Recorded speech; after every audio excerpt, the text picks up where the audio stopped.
Terroir. I'm Simon Jacob, your host for this episode from Jerusalem. Before we get started, I ask that wherever you are, please take a moment and pray for the safety of our soldiers and the safe return of all of our hostages. In the following conversation, I took advantage of Elizabeth Kratz's trip to Israel to interview this very special wine ambassador in the midst of her vineyard volunteering with her teenage kids and her exploration of new local wineries. Elizabeth is a journalist, associate publisher, and editor at the Jewish Link Media Group. Along with her featured articles focused on the New York Metro Jewish communities, she is the promoter and editor of the annual Jewish Link Wine Guide, which celebrated its 4th anniversary edition this past March. The Wine Guide comes out just before Passover and contains extremely valuable wine consumer information, breaking down the many wine offerings by region, by varietal, and by price. It also rounds up a knowledgeable team of tasters which grade wines in terms that all levels of consumers can appreciate. Also included in the guide are pertinent stories about winemakers and vineyards so that people can get to know the faces and stories behind the bottles they enjoy. Though this annual wine guide is printed in New Jersey, I have found dog-eared copies scattered across the United States, Europe, and Israel. They also have an internet-based version for global consumption, so I will, as always, include contact information to Elizabeth and the Jewish Link below in our podcast notes. If you are driving in your car, please focus on the road ahead. If you are home, please select a bottle of kosher wine, sit back, relax, and enjoy listening in on this very special kosher wine emissary. So, Elizabeth Kratz, welcome to the Kosher Terroir. Thank you for agreeing to participate. It's great. Thank you. Great to have you here. Great to be here. Yeah, it's especially great to have you in Jerusalem. So, I've been following you for a while. How long have you been working at the Jewish Link? I've been at the Jewish Link almost since it started. I was the second editor, and I was there within about 6 months of its founding. And the Jewish Link just celebrated its 10th anniversary a little bit over 6 or 7 months ago. So really about 10 years. Wow. And then the most important part of the Jewish Link, of course, is the Jewish Link Wine Guide, which just printed in Pesach time, the 4th annual edition. Wow. And this was sort of a continuation effort of the Jewish Week's Wine Guide, which ran for about 9 years in New York. And the Jewish Week stopped printing during COVID. Right. So the Wine Guide sort of was going to fall into oblivion unless we took it over, basically. So Yossie Horwitz, as you know, and Josh London, as you know, and Gamliel Kronemer all sort of got together and said, Elizabeth, you have a newspaper. You have resources. Let's do this. Let's do this. Very cool. And I especially like, Yossi, I almost feel is a professional, even though he is not in the wine business as such. He is very much a major part of the wine business. Mm-hmm. I always say to people at Herzog, you owe Yossi millions because without his RCCs, the wine would never, the high-end wines would never have blossomed. They wouldn't move. They didn't until the RCC started. So it's really pretty amazing. And the Kosher Wine Guide, the Jewish Link's Kosher Wine Guide, which is your baby, it's really your responsibility. Fourth child. Right, is awesome because I love the people you bring in to comment about it. You don't bring in, you have some professionals who comment in the guide itself, but overall, they're all very caring consumers. and they have incredible backgrounds, Right. and they're just awesome, Right. awesome consumers.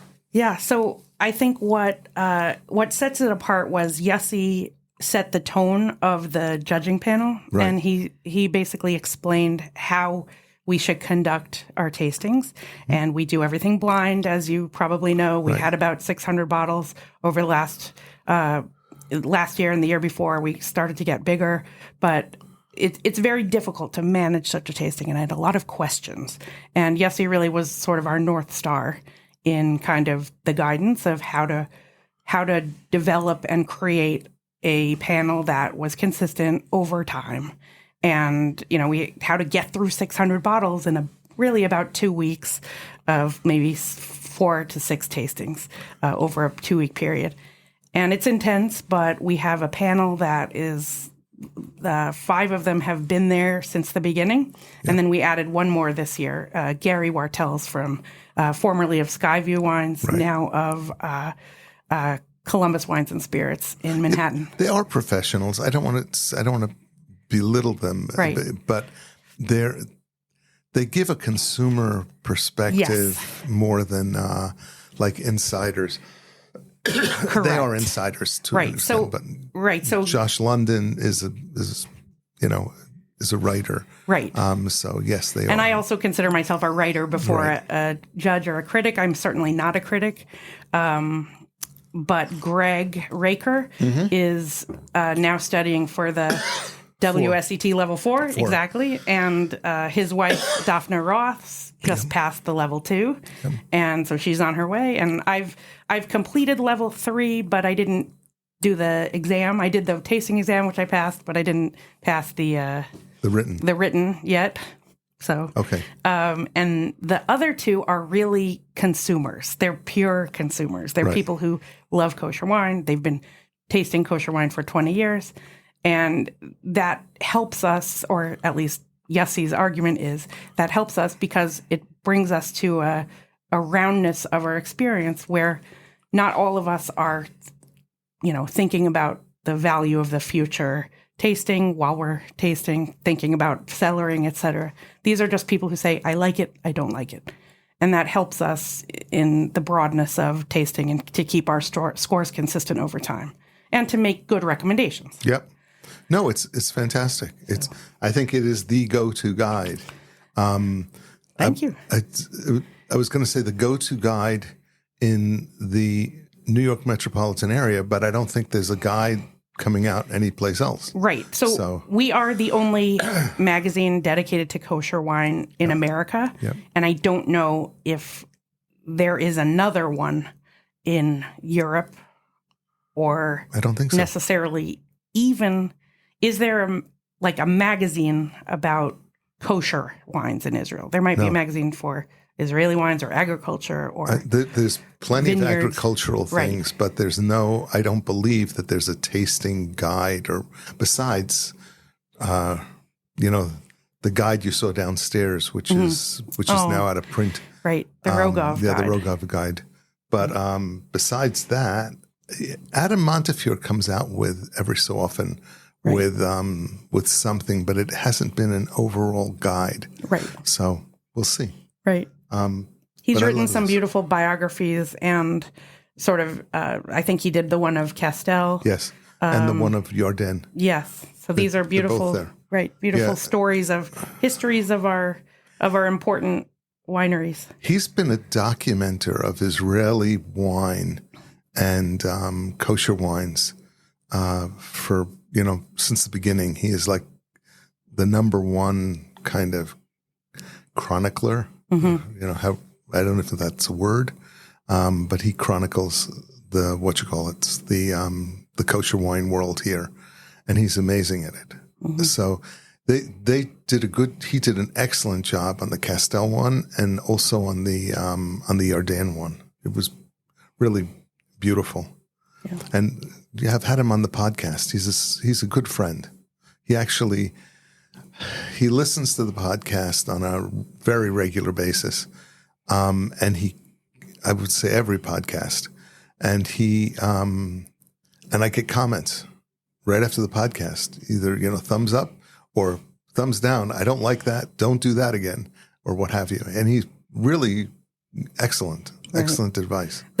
You're a very good interviewer, if I can say that. And also I would add that it's sort of like, you're kind of like the Oprah Winfrey of kosher wine at this point, because like there are so many stories, like the woman who is a winemaker at Herzog in California. Yep. She didn't just tell you about her winemaking career.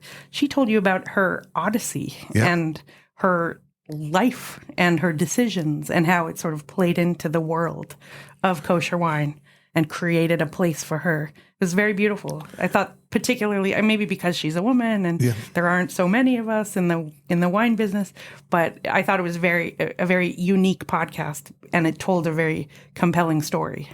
Every single podcast, I've learned about something new, so it's been awesome. That's why I like being a journalist, because I usually get to ask the questions. But I guess you can ask me some. No, I'll ask you just a few more. Tell me a little bit about your background. Where did it start? Where did you get in?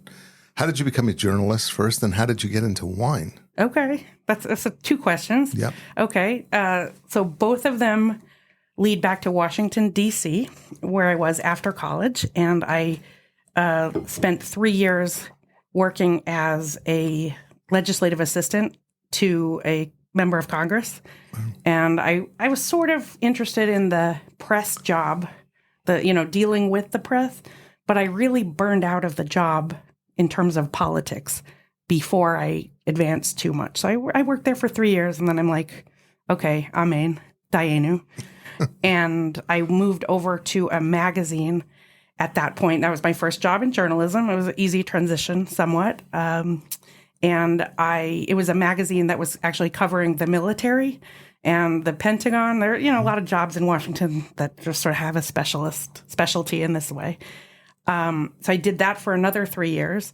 And during that time, I was living in Georgetown in Washington, D.C., in the Kosher Israel congregation community. Yep. And I lived on Q Street. Q Street is one of the streets all have letters in D.C. And on Q Street, on both sides of me, lived 2 people. One of them was named Josh London. The other was named Gamliel Kronemer. Wow.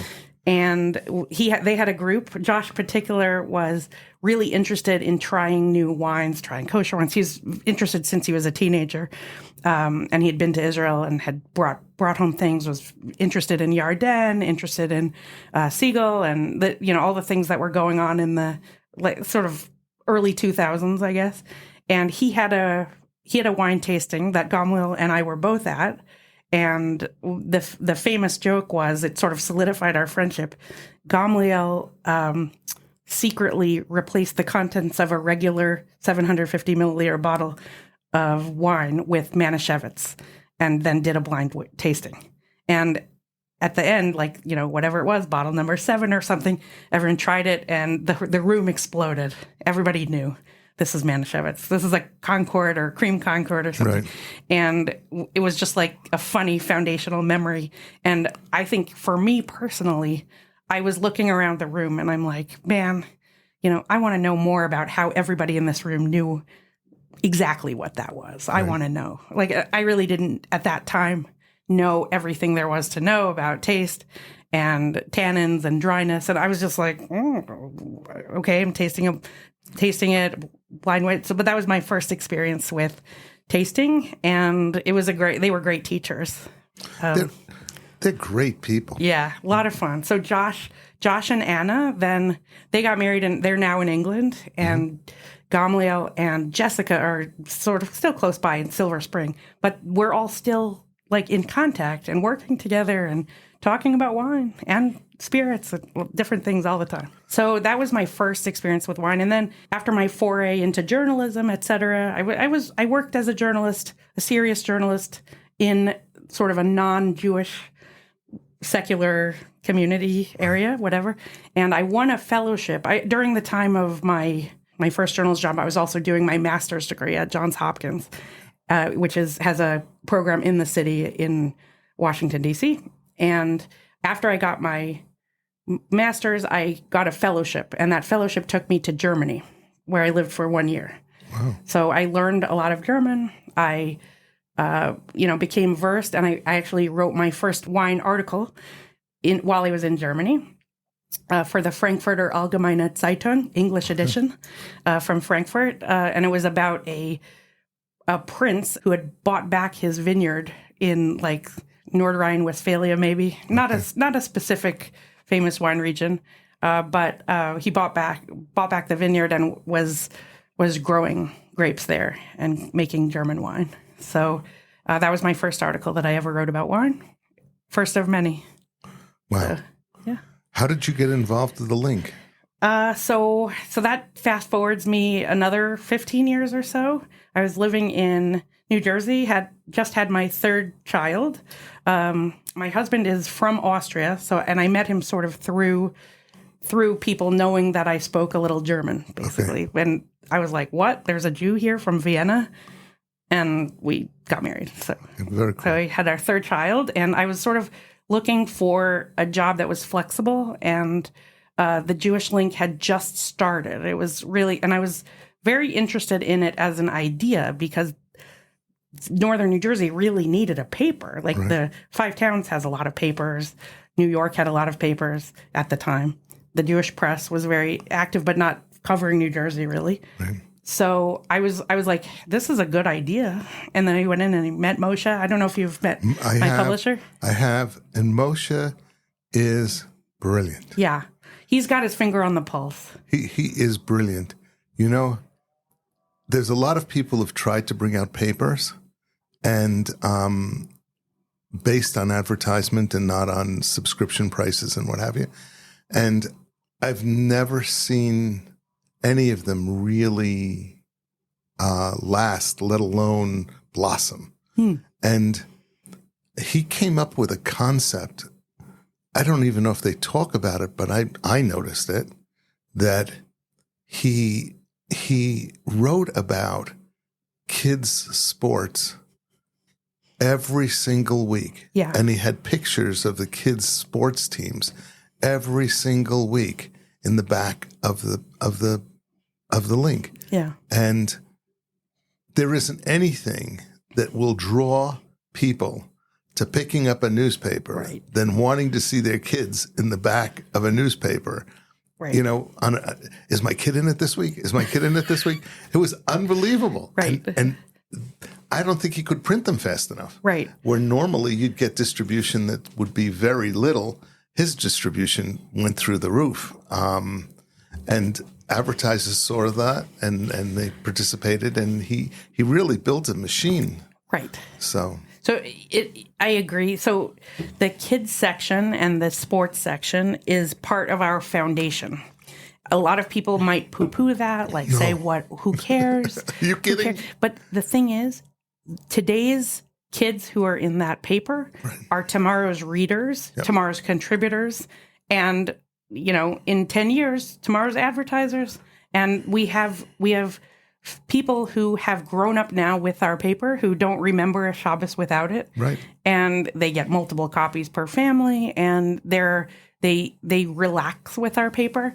And I would say that leads to another one of our foundational messages in the paper that I feel like, I don't know if Moshe would say this if he was on your podcast, right. but I say it, and that we're basically not an objective journalism paper community. Mm-hmm. We're more like, we're unapologetically Zionist, yep. and we are Jews, and we're doing all of the work and all of the writing, all of the editing, all of even the memes we publish in the back and the puzzles, the Torah, all of those things are geared toward the message that we are proud to be Jewish, and we don't want to discount that or minimize it in any way. And so I feel like people do feel comfortable with the messaging that they're not going to read something that upsets them. Believe me, though, we do get letters. People, every single week we have something in there that upsets somebody. But on the whole, it's not because of who we are. We are it's community journalism really at its best. Like we're not apologizing for being present in New York, New Jersey, Scarsdale, Riverdale. We live in these places. We do our chesed. We do our work. We are going to school. We're going to our jobs, but we are also have Israel on our minds and in our hearts all the time. And in a lot of ways, that's our center point. And it's amazing. It's absolutely awesome because it also attracts, people know that that's the focus of the paper, and it attracts advertisers who want that as well. Right. Who are trying to get to the Jewish community. They're not necessarily all Jews who are advertising, right. but if you want to get to the Jewish community, that's the way to get it, and it's great. Yeah, I mean, in some ways, the 20,000 copies a week that we print are really a low average number of the amount of readers we have every week, because we also have online, and maybe an entire family reads one paper, one copy. So it's beautiful. Thank God. I hope it continues. Be'ezrat Hashem. It's been a very interesting job, and it's been a job where I've been able to be very creative and able to pursue my interests, especially in the wine community, food community. And I've had so many opportunities through it to be creative. So we've talked about the wine community. I want you to taste something. Okay. This is called Ella. It's from Agor. It's not a wine. I believe it's a vermouth. We're drinking it on ice, and it's just a sipping. It's something that you sip, and it's actually an infusion of it's an alcohol. It started out as a rosé that was distilled, and then it became it was infused with herbs and plants, flowers from the Judean hills. So it's almost like tasting the Judean hills terroir. Amazing. Okay. Is it hagafen or shakol? Oh, I think.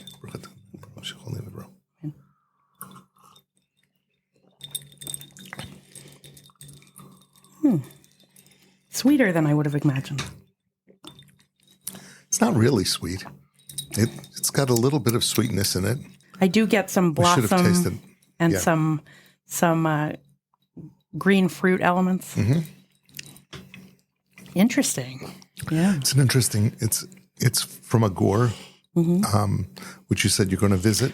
Yes. And Ayal, who is the winemaker there, is really, really creative. Yeah, unbelievably creative. Yes. So I tasted their Blanc and their Kesem this summer. Yep. And Yechiel Wolgel, who's actually going to be changing his name to Chovev soon. I don't know if you knew that, but we'll just call him Yechiel. Yep.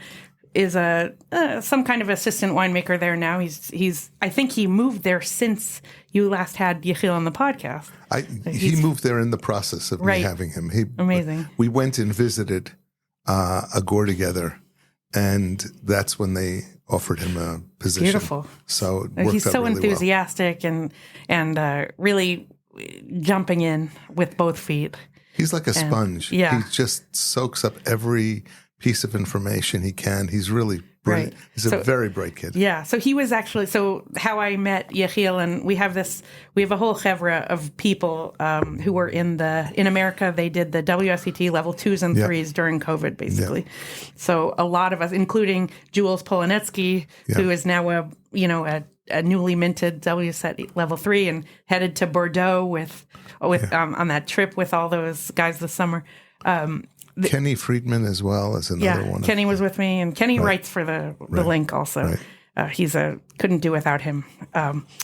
So Kenny, myself, Jules, Yechiel, we're all on this chatter WhatsApp, which it's all education based. And more than once, one of the people in the group have said, "This is my favorite WhatsApp group," because there's no criticism. It's all learning, and we're all just really interested in what Yechiel is doing and what other people are tasting. Shmuel Sofer also, who I believe awesome. He's also with us. It's a great group of people, and I've just been really I've benefited from being with a group of people who are so positive. They're just really, really interested in knowing more, interested in supporting kosher wine, but also interested in increasing the quality and the variability of the wine. Yep. So. They're really amazing people. Yeah. So what have you done while you're here in Israel? Right. So as we were talking, as we were coming upstairs, Tu B'Av is today. So planting essentially ends. That's the end of the traditional planting season, and then it moves over to harvesting, right? Do you know why? A little bit. Maybe you should tell me. No, so the reason why Tu B'Av is so pivotal in this is for Orla, you need to wait 3 years after you plant the vines. The counting of the 3 years counts from Tu B'Av. Right. So if I can plant my vineyard even a few days before Tu B'Av, right.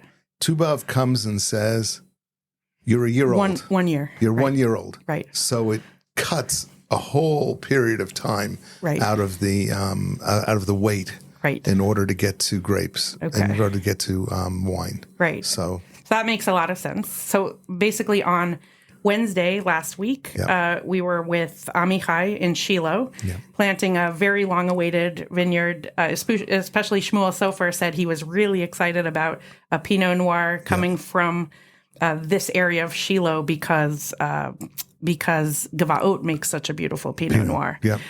So this is a first planting of Pinot Noir for Shiloh Winery, and it was a pleasure to be there. And they were up with the sun. My kids were really into it. There were a lot of kids there planting, making sure that the vine went in right under the spigot of water so that it would get a lot of initial irrigation. And then putting sun covers over that new vine. So there's nothing beautiful. Like being down on all fours and carving a hole in the ground with your bare hands and sticking in this little plant, little seedling. It's not a seed, but they call them shtilim. It's very young. It looks so. Yes. Powerless. Yeah, and vulnerable. Yes, vulnerable. Exactly. And you put it in, and you check to make sure it's underneath they use drip irrigation, so you make sure that it's near the drip. Yeah. And then you put in a stick next to it, and then you put a little cover over the top. Right. So it's very interesting. The soil was different. So then did you get thorns in your hands from the soil? Were there not at that place, but the next day we went to Susia. To La Forêt Blanche was doing a Petit Verdot vineyard. And there they gave us actually an axe because it's very rocky soil and white. So it's more limestone, I think. Yeah. And that was a very different in color. The dirt on our clothes was a very different color in Susia versus Shiloh. Shiloh was definitely more. It seemed more like a farmed brown, reddish brown soil with some movement in it. Terra Rosa. Yeah, soil. And then the one in the limestone based in Susia. That was a crazy place. It really did feel like we were helping to plant a vineyard in a place where, now there will be a vineyard, as opposed to, before there, it's like desolate and rocky. And the fact that they're able to plant there and grow beautiful things is really a testament to the viticulture and the skill of the staff, and just, trying to make sure they have strong grapes that grow good roots, in this tough terroir. When you're given a pickaxe, so it was stone from the top, or it was stone very close to the surface? Yeah, stone's very close to the surface, the latter. So you're cracking the stone and then planting? Yeah, they didn't give us pickaxes in Shiloh. No, so you don't need to. It was definitely like more of an effort. You had to put in a little more elbow grease in Susia. Yep. But listen, Baruch Hashem, there were kids there also. They were mainly kids. That's one thing that we've noticed. The year that we're in, the level of the amount of people, the staff of the wineries who are running to and fro in Miluim, it's really, the vineyards seem to be planted by the kids.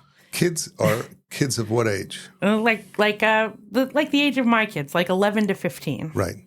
And sometimes littler kids. Sometimes 5 and younger. 6, Yeah. Well, they're like with their moms or older siblings helping. But it was really an intense effort. I think it took them 2 days to plant. Right. I panned my phone camera all the way around me, and it was just from the east to the west, as far as the eye could see, almost all the white cardboard cupboards over this area. And it'd taken them 2 or 3 days. They planted from 6 a.m. until about 2 in the afternoon. It gets too hot. Right. So really by 10 a.m. we had to leave because it was like my kids are like, Americans. And we're done. Hey, like 9:30, they're done. That you had them doing that. Yeah. When you start early in the morning, by 9:30, everybody's done. Right. We were like done. Yeah. So basically after that, we went to visit Yaakov Briss, who works at La Forêt Blanche. Yep. He's the export manager. Or I don't know what his actual title is, but for me, he's the export manager. Right. But I think he's very much involved with the running of the winery. And it was, great to see him. And we also saw Viognier being processed as we were arriving. They were bringing it in, and we tasted some of the delicious Viognier grape juice. Right. And then he sent me home with a bottle of the Viognier from last year so I could compare and contrast. So that was really fun. Right. I've been La Forêt has been sort of on my radar for like 4 years since it started out, rebranded.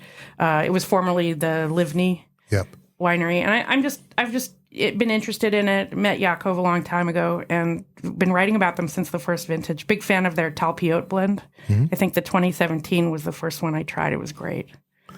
So it's a $20, $25 bottle. There's a bunch of incredible values here as far as wines are concerned, and they have been getting better and better and better. Yeah.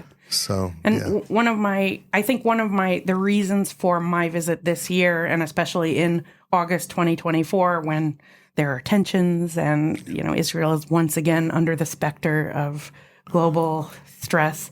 And really since October 7th, I've really made a very conscious effort to only recommend Israeli wines to friends when they ask. Like, I don't ask, if they say, can you recommend a wine? Often people ask you to recommend a wine. I'm sure this happens to you all the time. They say, I want a red, and they say, or a white, and I want a price range. I don't ask them whether they want it to be Israeli or not. I ask them whether they want it to be mevushal or not, because that matters for like a restaurant or at a simcha. If they're having it, most of the time I get requests for recommendations for a simcha, so I ask them if they want it to be mavushal. But I almost automatically go through my Rolodex in my head of Israeli wines, because I feel like Israel needs us now. Mm-hmm. And what better? Like, why else am I coming here if not to spend my American money, in coffee shops and do anything I can to support the Zionist idea and to support this country, which I feel needs to exist.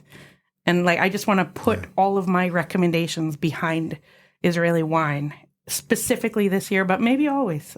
Obviously I love French wine. I love California wine. I'm from California originally. It's more, especially now because of the people getting called back up to Miluim. Yeah. It's crazy. Yeah, your podcast last week, which from the Ella Valley, Ariel is his name? Ariel. Yeah. So impressive. Beer. Such an impressive podcast. He's balancing his family. He's balancing a harvest, and he's balancing the war. Yeah.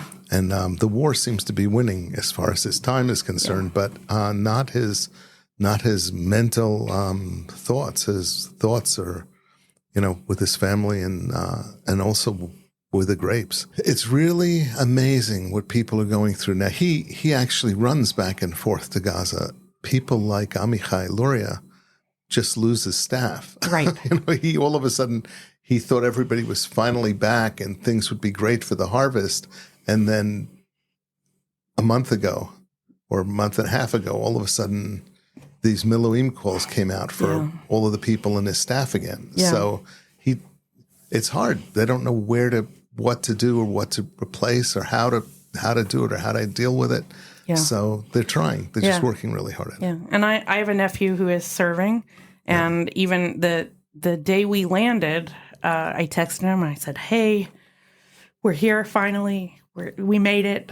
I hope you'll have time for us." And he's like, "I got called. I'm going back to Gaza tonight." Right. And 3 other family members who had planned to be in Israel in August, in America, ended up canceling their trips because all the people they're coming to visit aren't available. Right. So it's a tough time. It's a really tough time for anyone who has people they love in Israel or working in Israel or trying to run a business. I mean, I can't even imagine. So if the only thing I can do is recommend Israeli wine when someone asks me, then that's what I'm going to do. But hopefully I could do more than that. It makes a huge difference here. Israeli wines support a lot of people. Right. And coming to Israel supports a lot of people as well, between the hotels and the restaurants and what have you. But it's very hard to do that right now. The flights have gone through the roof. Right. What few airlines are still flying. If you're coming even on one of the European airlines that's flying, it means that you've got to, instead of coming direct, you've got to transit through Europe. Right. And it's tough. It's a difficult situation. Yeah. Also, one of the airlines that used to handle a lot of people coming to Israel was Turkish. Mm-hmm. And now people, they don't fly anymore. Right. And they've made it clear that they're not allies of ours. And that's a pity. That's really gone the other direction. Yeah, no. So my mother-in-law who in Vienna, who will be celebrating her 88th birthday next week, luckily or unluckily, depending on your perspective, we're able to fly through Vienna, visit her for a few days, have some granddaughter time with my kids, and then continue on home. And we even switched to El Al, and it sort of to make the price not so insane. But I knew even in June when I booked the ticket, I'm like, you know what, I got to book El Al. Yeah. Because if we really want to get there. Yeah. No, 100%. I've got a whole host of family who are scheduled to arrive here for Sukkot, for Rosh Hashanah, the end of Rosh Hashanah, Yom Kippur, and Sukkot. And I know they're all booked through United tickets. Ooh. And I don't know whether they're going to rebook or whether they're just going to pass this year. So we'll see what happens. Right. Everyone has to always just buy the most flexible ticket. Right. Yeah. No, it's crazy. So what are the things you're planning to do? You're planning to participate in the harvest, at all? Yes. So in Agor tomorrow, we are booked to sort grapes with Yechiel in the winery. And I don't know actually if we have a date where we're going to help with actual picking of grapes, but Yechiel put me in touch with a couple of people who may need small estate assistance, things like that, to do some harvesting. But we've had a lot of sort of the kids have had a lot of interest in picking other things during harvest. There's cherry tomatoes and different things. So we're on all the lists now. And there's no shortage of things people can do if they come here. Even whenever they come, there's always volunteering opportunities. So we've sort of been inundated with opportunities at this point. But I don't know whether we have a date booked for an actual harvest day. So in harvesting is also an incredible experience because you really do it very early in the morning. Right. Ideally, you want to get there before the sun is even close to rising. Right. And working on it because these grapes are full of juice. They're just incredible. The skins start to expand and pop before they even get handled, significantly handled. It depends on the grape variety. It depends on the varietal. Yeah. But it's a really interesting experience. and to go through that first crush. And so I hope we'll get a chance. It's a little loosey-goosey at the point because my kids did also. They liked getting up at the 6 o'clock hour, but I don't know if they're going to get up at the 4 o'clock 4 o'clock hour. Yeah. You can say, well, we'll do that in the morning, and then we'll do.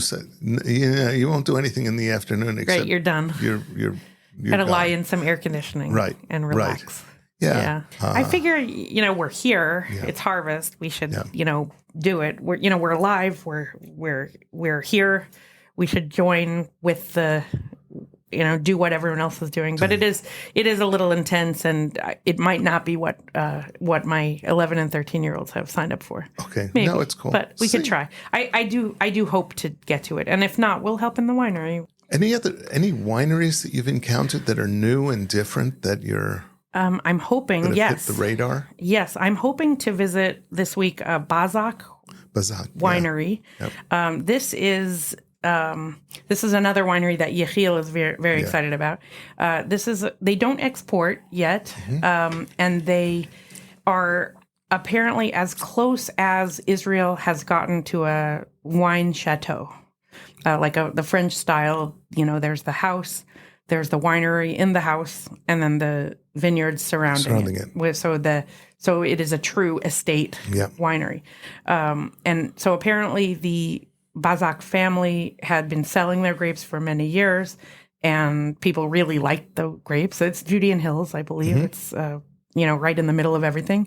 Green, a lot of green there. And they also have orchards, I believe, where they make fruit jams and things like that, olives. So I was told that after many years of selling their grapes, the father kind of got the idea that maybe he should try to make wine from these grapes that everyone says are so great. So he built a winery under the house, as far as I understand. So I'm looking forward to going there. Don't know if any of what I said is true. I hope it is. But I hope to see that for myself. Very interested. And I'm interested in finding out how a winery like that gets to export status, like how they build up. Like we see a lot of wines on the other side of things, like some, becoming very large, and then turning into like a real commercial enterprise. But, to see it on the small side and see it grow, that's very nice. That reminds me of Sam Baum, who I don't think I'm going to be able to get up there, but and also doing the crazy Miluim back and forth. He's still doing it. He's still doing the Miluim. But they moved up north, I think. They did. They did. We're looking forward to hearing great things about that wine. He has always wanted to have a winery. And he feels that the vineyard is the place where wine is grown. And that's what he wants. And he felt that the best grapes he could grow would be up in the Golan. So he insisted on moving up to the Golan, which he picked an incredibly difficult time to do that. Right. But he is very driven, and his wife is an absolute angel. Powerhouse amazing. Too. She's very good at social media. She is. She's really like Instagram. Their Instagram is amazing.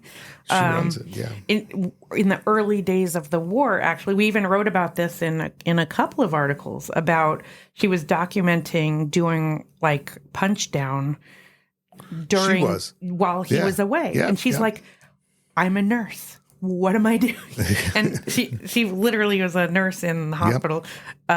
And she had like winemaking doesn't wait for Miluim to come home, or That's the crazy thing when you're in a Miluim situation and a winemaking situation, and the kids situation. I mean, kids can't wait either. You can't say, well, you know what, I can't do this with you this week. I'll do it in another couple of weeks or stuff. Sometimes you can get away with that, but for the most part, you really can't. Yeah. You have to deal with kids when they need to be dealt with. Yeah. And grapes are very much that way, and Miluim is also very much that way. Right. So just so you know, I know you didn't see the most recent issue of the Jewish Wine Guide from this past Pesach yet, but just in that magazine, we made a very concerted effort to use our feature articles to explain why this year was different for Israeli wineries. And there are a few articles in there. I think Kenny Friedman wrote it. It was called "Winemakers at War," right? And it's just story after story after story of people coming in and going out. Yaakov Berg from Psagot, Yep. The gentleman from Dremia. Yep. I can't remember his name. He was in a really intense unit, right. Maybe a paratrooper or a brigade. I forgot, but very intense stories and a year of real stress on the Israeli vineyards and the wineries. So we really wanted to bring that to light. And we hope to do more in the coming year. One thing we also on purpose didn't do in the last magazine was we didn't award special awards like Winery of the Year, which we have done in the past, because we didn't want the wineries in Israel to be negatively impacted by the fact that they might not have sent wines that year, or the wines didn't arrive on time. A lot of that happened this past year, and they just weren't able to stick to a schedule. So right. we decided not to choose wineries of the year this year, and nothing bad happened. It was okay. No, but we just felt strongly that we didn't want our colleagues in Israel to be negatively impacted by anything we did. Right. They didn't want to add on to their stress. I didn't interview anybody outside of Israel for a long time. And then I had some pushback from some of the people outside who said, hey, look, there are wineries that are making wine in France and Spain and Italy who are supporting Jewish communities, and they're in a very bad situation with anti-Semitism. Don't, cut us out. Mm-hmm.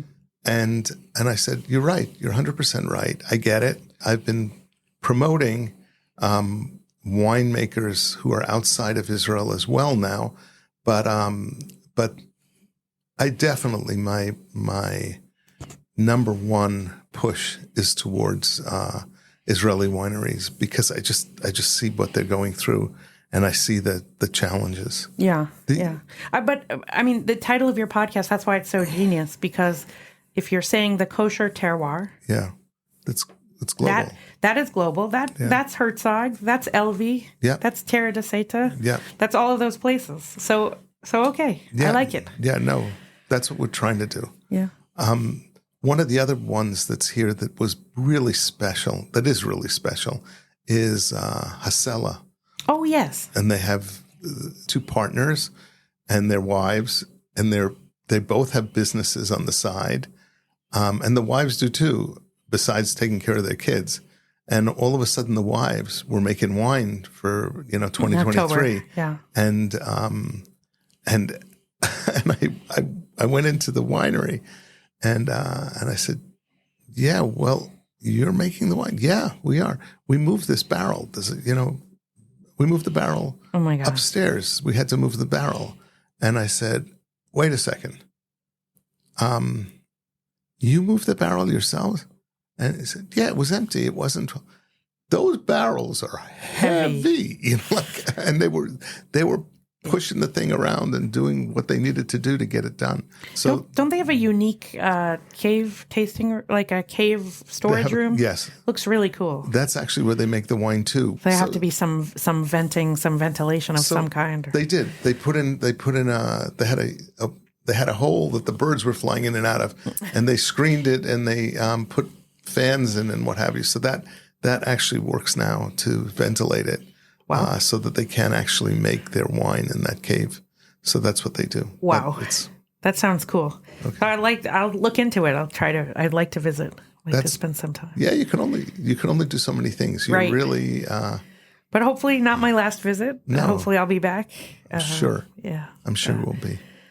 Yeah. So thank you very much for taking the time and participating in the podcast. It's really a pleasure.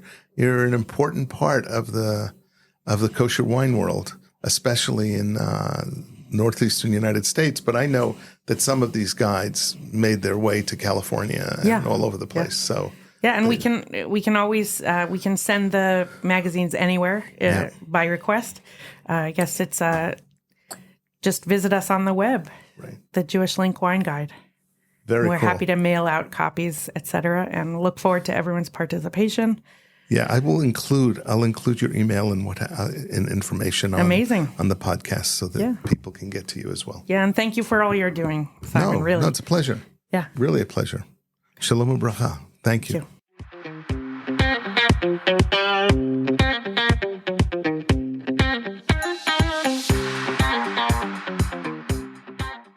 This is Simon Jacob again, your host of today's episode of the Kosher Terroir. I have a personal request. No matter where you are or where you live, please take a moment to pray for our soldiers' safety and the safe and rapid return of our hostages. Please subscribe via your podcast provider to be informed of our new episodes as they are released. If you're new to the Kosher Terroir, please check out our many past episodes. And thank you for listening to the Kosher Terroir.